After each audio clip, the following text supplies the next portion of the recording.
هموطنان گرامی، با توجه به مشکلات اقتصادی و بسته بودن بانک‌ها در افغانستان و نسبت به محدودیت‌های پولی در افغانستان، یکی از هموطنان ما که باشنده کشور انگلستان است و نخواست نامه از او برده شود، طریقه کمک رسانی عاجل را با افزودن کردیت به موبایل‌های نیازمندان در افغانستان این طریقه را به برنامه پیشنهاد کرد که شما با مراجعه به این لینک می توانید به هر مقدار پولی که خواسته باشید از طریق ارسال کردیت به موبایل نیازمندان در افغانستان کمک نمایید تا مشکلات ارتباطی ایشان حداقل از این طریق رفع شود.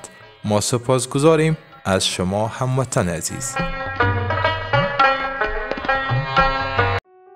سرزمین من برنامه گزارشی از فرهنگ، ورزش، سیاست و اجتماع و تحولات در افغانستان. همکاران ما در شرایط دشوار و در زمانهای مختلف به گناه‌های گوناگون به مردمان این سرزمین رسیدگی نمودند تا از تحولات همه جانبه در افغانستان افغان‌های مقیم در خارج از کشور را آگاه بسازند که امروز بعد از تحولات سیاسی در افغانستان و بعد از سپری شدن بیش از 17 روز از این تحولات در کشور میخواهند در مقر وزارت دفاع ملی افغانستان گفتگوی داشته باشد با مقامات در این وزارت و از تحولات و پلان‌های بعدی برای ایجاد حکومت در افغانستان برای شما گزارش را ارائه کنند. امید تا آخرین لحظات ما را بیننده باشید.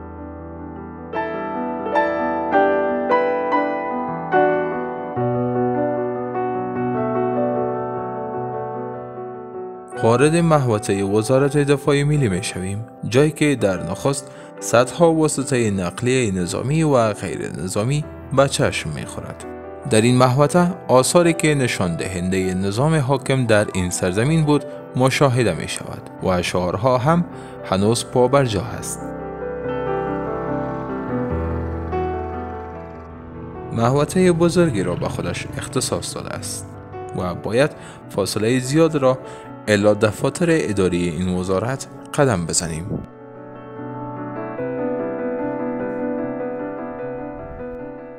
بالاخره به تعمیر اداری این وزارت می رسیم و باید برای گفتگو با مقامات آماده شویم.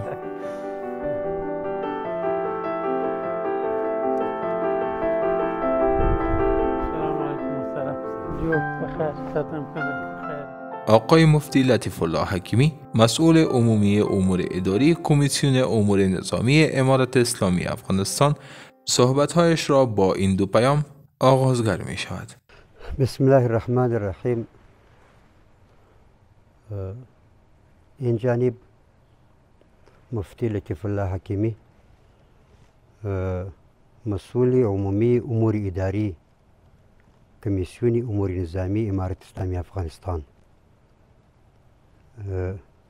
و قبلا در آغاز اشغال تا 2005 میلادی به حیث سخنگوی امارت اسلامی افغانستان، نخستین سخنگوی امارت اسلامی افغانستان در زمان اشغال ایفای وظیفه نموده. باید یادآور شویم که مقام رهبری امارت اسلامی افغانستان البته معاونی عالی قدر امیر المؤمنین جناب مولوی محمد یعقوب مجاهد حفظه الله دو پیام را امروز به ما فرستاده و ما با تمام ولایات کشور به تمام والیان امارت اسلامی افغانستان ابلاغ نمودم. یکی این که در تمامی ولایات روزی پر افتخار ملت ما که روز شکست تاریخی به اصطلاح ابر قدرت جهانی بود که بعد از 20 سال جهاد، کاوش‌ها، مشکلات‌ها به این ثمره رسیدیم الحمدلله که یک سرزمینی پاک از اشغال را داشته و در زیر سایه امارت اسلامی افغانستان به حیث یک فامیل در چوکات قانونی گرمی یک خانواده زندگی گذاریم. این روزی پر افتخار را تجلی نموده و دومی که برای ایصال ثواب روح مؤسس امارت اسلامی افغانستان حضرت علی قدر امیر المؤمنین ملا محمد عمر مجاهد رحمه الله رحمت واسعه ختم قرآن عظیم الشان و فاتحه خوانی صورت گیرد و برای تمام ملت همین افتخار را ما تبریک میگم و به نمایندگی از رهبری امارت اسلامی افغانستان این روز پر افتخار برای امت مسلمه و بالاخص برای مجاهدین سنگرهای گرم جهاد تبریک گفته و تهنیت میگوییم و باید علاوه شود که این روز را طوری که خداوند جل جلاله وعده فرموده و ما باور داشتیم که خواهیم دید امروز به چشم سر دیدیم. تشکر. سلامت باشین. دو پیامی که گفتین به دسترس شما قرار گرفت و شما به تمام ولایت‌ها دستور دادین کسایی که سرپرست هستند والی صاحبا که ختم قرآن برگزار کنن و اطاف دعا کنن برای پاک ملا محمد عمر آخوند. و از این برای ما بگوین که فعلا وضعیت وزارت دفاع چگونه است؟ تمام چیزهای تجهیزاتی که بود در سر جای خود است یا از او استفاده میکنن دوستا به خاطر امنیت هرچی بیشتر و چی تعداد تانک موجود است، چی تعداد اسلحه موجود است بر شما معلوم است یا خیر یا هنوز یک شمارش نکردین؟ در چوکات وزارت دفاع ملی تنها در ولایت کابل و در مربوطات آن در شهر کابل در مربوطات آن دست کم 50 مراکز قرار دارند. 50 مراکز که در آن پیشتر اردوی ملی قرار داشت و هنوز نیروهای مسلح امارت اسلامی افغانستان قرار دارند. از بعضی ها ما بررسی کرده ایم و چیزی که برای ما مانده به جای خود گذاشته هنوز به طور امانت از اون محافظت صورت میگیره و اینجا بیرون باز شما میبینید که اینجا قطار تانک ها و موترهای ایستاده برای محافظت و کسایی که میآیند پیش ما که به دستورشان یک امانت از امانت ملت یا امانت امارت قرار دارد. آنها که میارن پیش ما برایشان تسلیم خط میدیم و از آنها همون چیز خود را به طور امانت آورده اینجا محافظت میکنیم و در تمامی مراکز یا ارگانهای مربوطه وزارت دفاع ملی که 48 مراکز است به شمول مرکزی وزارت دفاع ملی تمام احصایه به دست ما است و البته از اسلحه و مهمات و دیگر چیزهای نظامی تا هنوز دقیقا معلومات صورت نگرفته و ما هیئت‌ها را تعیین کرده ایم که از تمامی چیزی که امانتی دولت است محافظت شود از تمامی اجناس لیست گرفته شود. در صدد از او هستیم. جناب مجاهد صاحب مخکې اشاره کړې وه چې څوک چې اصلي لري یا نظامی شیان لري باید د یو هفتې په جریان کې باید ټول تسلیم کړي. د هغې ورځ نه چې هغه پیغام ورکړی ده تاسو ته څوک شی راوړی ده تسلیمي ورکړې ده؟ بلې بیخي ډېر موږ د هغه وعدې مطابق خلکو سره بیا موږ خپلې د ملي دفاع وزارت په چوکاټ کې او د نظامي کمیسیون په چوکاټ کې ورقې ورته جوړې کړې د تسلیمۍ ده. څوک څه شی راته راوړي هغه سره به ورقه د سند په ډول باندې تاسې بیا لیدلی سي هغه او موږ ته ډېرو خلکو مراجعه خپله کړې ده. البته یوه خبره باید یاده کړم هغه کسان چې په ملي دفاع وزارت کې هغوی فعال دي برحال اوس کار کوي او حاضر سوي دي وظیفې ته او هغو ته ضرورت وي یعنې اوس موږ فعلا تخنیکي منصوبین رابللي دي خدماتي نیروی بشري او همداراز اداري برخه کې او اپراسیون دغه کسان چې ضرورت ډېر وو هغه موږ رابولي د هغوی خدمت کوي دلته فعلا په خدمت باندې اخته وي هغو ته موږ ویلي چې خپل وسایل چې تاسې مخکې استعمالول هغه استعمالوئ بېرته مو په لاس باندې ورکړي. هغه کسان چې تر اوسه پورې خدمت ته یا راغلي نه دي یا ورته فعلا اړتیا نه لیدلی کېږي ځکه چې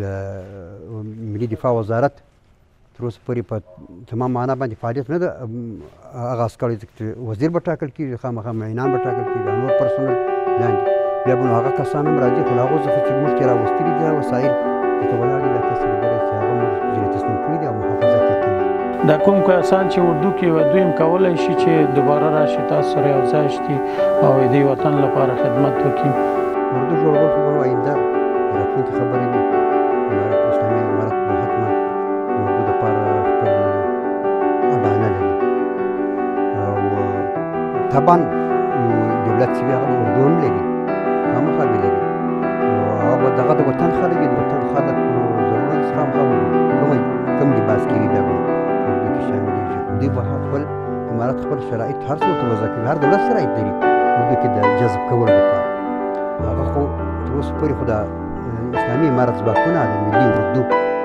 چې کوم مسؤلیتونه وو هغه مخ وړي او د ملي دفاع وزارت کې تاسو په خبره دلته 8000 کسان پرسونل کار کوي چې هغه اداري او تخنیکي پرسونل په هغو کې هغه ضرورت ډېر احساس کې دی هغه رابلل شوي د هغو په خپلو کارونو باندې بوخت او هېڅ ډول ممانعات نشته البته ټول د کوم رام اعلان وکړو ټول فعلا دلته ظرفیتونه سره ګډوډ شوي دي ځینې چارې ټکنۍ دي هغه به هم څو ورځې وروسته انشاءالله د راکړې پولیس کابینه هم اعلان شي اسلامي امارت خپل تګلاره هم بیا متوازن کړي په الحال دا کوم کسان چې دلته کار کوي په دې کې ښځینه هم شته که نه تر اوسه پورې ښځینه هم ورته مراجعه نه ده کړې او دلته ضرورت هم نه دی احساس ملت ته پکار د خپل امارت څنګه ودرېږي او د امنیت په تامین کې د اجتماعي عدالت په تطبیق کې او د ملت په سوکالۍ راوستلو کې سره روژه په روژه باندې ودرېږي د امارت ملا مضبوطه کړي او امارت ته بیا هم دغسې ښایي خپل ملت سره لکه څرنګه چې د ترحم ایډیالوژي په مخ کې لري تر اوسه پورې ډېر ترحم یې کړی حتی پر داسې خلکو یې کړی دي چې داسې په تصور هم نه کاوه هغو به هم تصور نه کاوه چې موږ سره دي دومره د ترحم چلند وشي له هغو سره څه نو پاته دا نور ولس سره خو باید تر دغه لا زیات ډېر د رحم شفقت صله رحمي او د مهرباني چلند او لطف ورسره وشي او نور ګذشت وشي له هر قشر سره وشي او همداراز ولس کولی شي دغه تاسو د ولس زور معلوم دی ولس ډېر ښه زور دی ولس سره دا د هر خارجي پر خلاف باندې چې ولس راپاڅېدلی ده نو هغه خارجي بیا حتما مجبور شوی ده په لنډ وخت کې چې له افغانستان څخه بیا وتلی نو دومره زورور خارجي چې دا ځان ته ویل دا د ولس په طاقت او د ولس په دا مېړانه باندې مجاهدینو په شهامت باندې الله تعالی شکست ورکړي دغه ولس دا هم کولی شي چې دغه مجاهدین سره هم په اوږه ودرېږي او دا نظام ډېر ښه مستحکم کړي انشاءالله وایي د خلکو زور د خدای زور همداسې دی که نه او ډیره مننه ژوندی اوسئ. هموطنان گرامی، با توجه به مشکلات اقتصادی و بسته بودن بانک‌ها در افغانستان و نسبت به محدودیت‌های پولی در افغانستان، یکی از هموطنان ما که باشنده کشور انگلستان است و نخواست نامه از او برده شود، طریقه کمک رسانی عاجل را با افزودن کردیت به موبایل‌های نیازمندان در افغانستان این طریقه را به برنامه پیشنهاد کرد که شما با مراجعه به این لینک می توانید به هر مقدار پولی که خواسته باشید از طریق ارسال کردیت به موبایل نیازمندان در افغانستان کمک نمایید تا مشکلات ارتباطیشان حداقل از این طریق رفع شود. ما سپاسگزاریم از شما هموطن عزیز.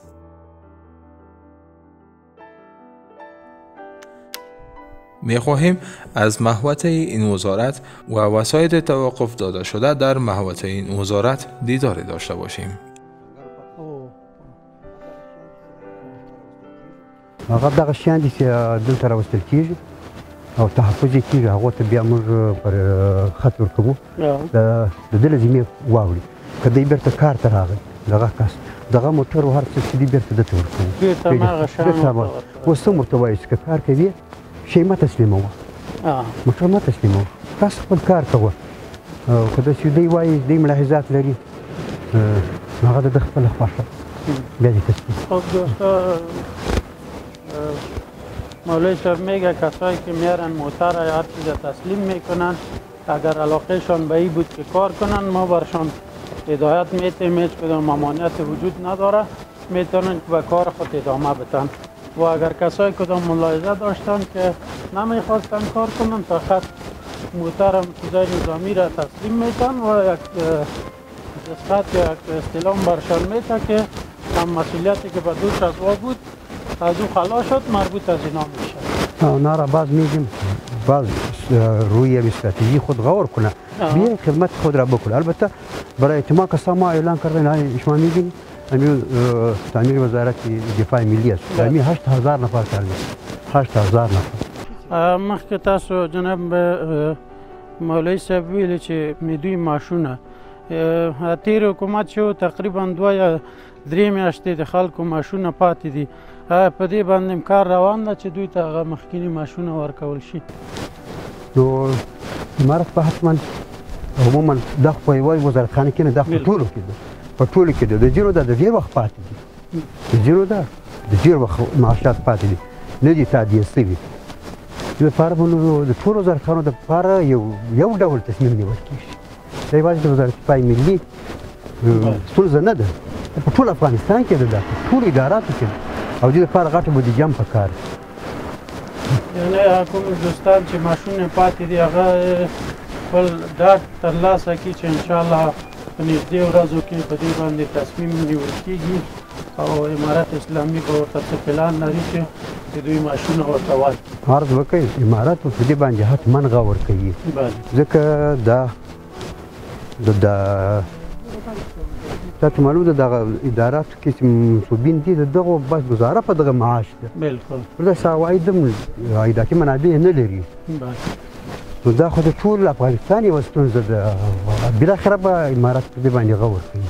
په همدې خبره جناب مولوي صاحب راتلو بعضې دوستانو موږ نه پوښتنه کړې وه چې تاسو کوم دوستانو سره څه مرکې لري دا پوښتنه وکړئ چې دا کوم زندانونه چې خلاص شوي دي یعنې ټول زندانونه خلاص شوي خپل کورو ته راستنه شوي دي په دې کې داسې خلک شته چې څوک یې وژلی ده یا د قتل هغه پې شوې ده کوم متضرر خلک چې دي هغوی به امارت اسلامي نه دا غوښتنه وي چې هغوی سره څنګه چلند وشي. هغوی خو لکه تاسو په خبرو باندې زندان نه خوشي شو دوی به څنګه پیشنهاد تاسو ته وکړي؟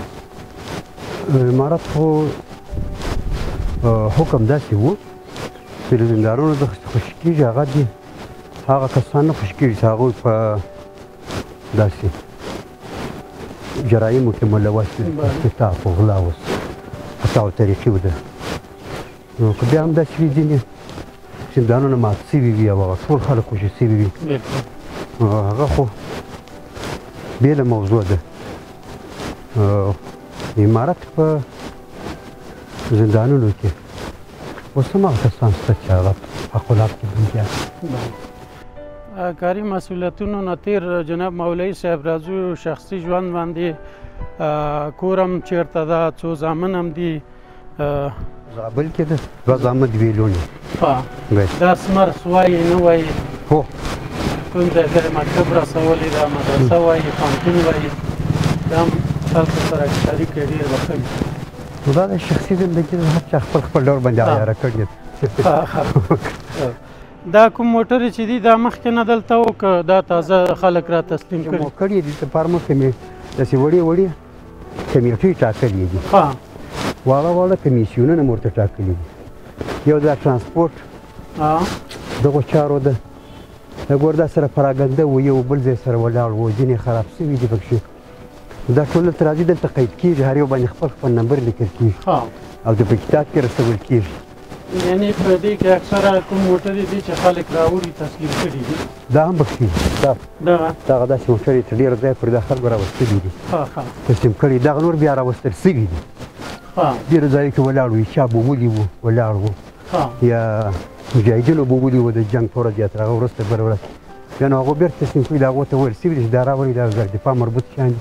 دې کې دلته په دفتر کې دا په چا پسې قید دي دا قید دي او دا شخصي مال د چا نه ده د دغې ادارې د خلکو ده او هغه سړک د ټانګونو او د نورو شیانو د شوبلت هلته بیا جلا دغه هم ورته لرو ورکشاپ مستریان شته فعاله هغه م راغوښتي دي هغه ځینې خراب دي هغه جوړوي بېرته ترمیموي بېرته دروي دلته دا ټول هغه داسې زموږ په قید کې دي او تو روز شخصی استفاده نیست.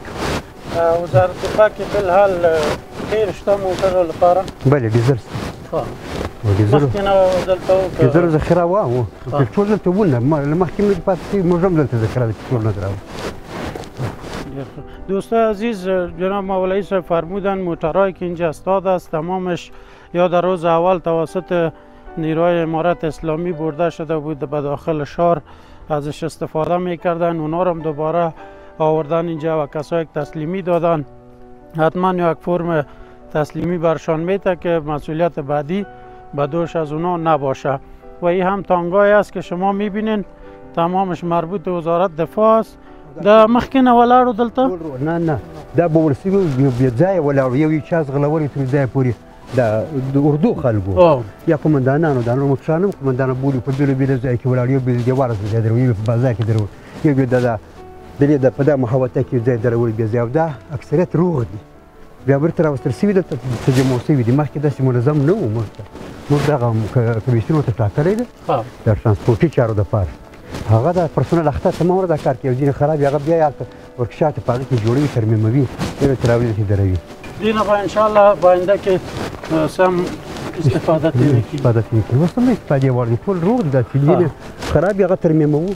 مشتریان مشترخانه ورته دا محوطه ده د وزارت دفاع ملي او ټول کې دلته ورکشاپ فعال دی. دا کوم موټر چې خراب وي هغوی ته بس نور هم ولاړ دي موټران هلته نور څه ستړي کېږي هلته بیخي ډېر نور هم ولاړ تاسو په عذاب نه شئ. بس ته نور مشکل نه وکړه. ډېره مننه ژوندی اوسئ ټولو دوستان. ډېره مننه کورم مدان. انشاءالله موږ همیشه تاسو په خدمت کې تاسو موږ سره رابطه ساتئ. موږ به تاسو په خدمت کې او کوم خلک چې په خارج کې دي د هغوی ډېر زړه درد کوي د وطن لپاره وایي موږ د شپې خوب نه لرو. هغوی ته داسې یو لنډ پیغام ورکړئ چې انشاءالله هر څه سمیږي او انشاءالله په آینده وخت کې به هغوی هم خپل وطن ته دوباره راستانه شي. ګوره د انقلاب اول سر ډېر ګرم وي. بلکل په اول سر کې چا څخه خامجویي ونه سو بیا به ولې کېږي. نه بلکل څوک تشویش نه لري. بلکل مسله نه هر څوک کولی شي راشي خپل ملت سره ډېره مننه. خدمت وکړي. ژوندی اوسئ. هموطنان عزیز، برنامه ما با پایان رسید. ما داخل محوطه وزارت دفاع بودیم. دوستا دو پیام ویژه داشتن و همشو بعض فایرهای شادیانه که بود بعض هموطنان ما کم هراسان شده بودن. بعد از او که اطلاع یافتن از طریق فیسبوک و سوشال میدیا دوباره راحت شدن. فقط به خاطر از این بود که 12 بجه شب نیروهای امریکایی افغانستان را ترک کردن و این دوستا به خاطر خوشبختی و خوشحالی که در 20 سال وطن ما اشغال بود از او تمام ما خلاص شدیم. امیدوار هستیم که یک زندگی خوبی در پیش داشته باشیم. تمام ما و شما با هم برادر هستیم. بیاین که بر از این وطن کار کنیم. جای ترس و هراس نیست. این مرا میبینین که همراه پتلون و در کنار شما هستم و همراه دوستا صحبت کردم. این هم وطنش است، وطن ما است. من هست یک جوان بر شما می پیام دارم که بیاین وطن بسازین. هر کس که در بخش کار میکرد دوباره سر کار خود بیا. انشالله روزای خوبی در پیش است. به امید افغانستان سربلند. زنده باد افغانستان، زنده باد تمام مردم ما. الله حافظتان. هموطنان گرامی، با توجه به مشکلات اقتصادی و بسته بودن بانک‌ها در افغانستان و نسبت به محدودیت‌های پولی در افغانستان، یکی از هموطنان ما که باشنده کشور انگلستان است و نخواست نامه از او برده شود، طریقه کمک رسانی عاجل را با افزودن کردیت به موبایل‌های نیازمندان در افغانستان این طریقه را به برنامه پیشنهاد کرد که شما با مراجعه به این لینک می توانید به هر مقدار پولی که خواسته باشید از طریق ارسال کردیت به موبایل نیازمندان در افغانستان کمک نمایید تا مشکلات ارتباطیشان حداقل از این طریق رفع شود. ما سپاسگزاریم از شما هموطن عزیز.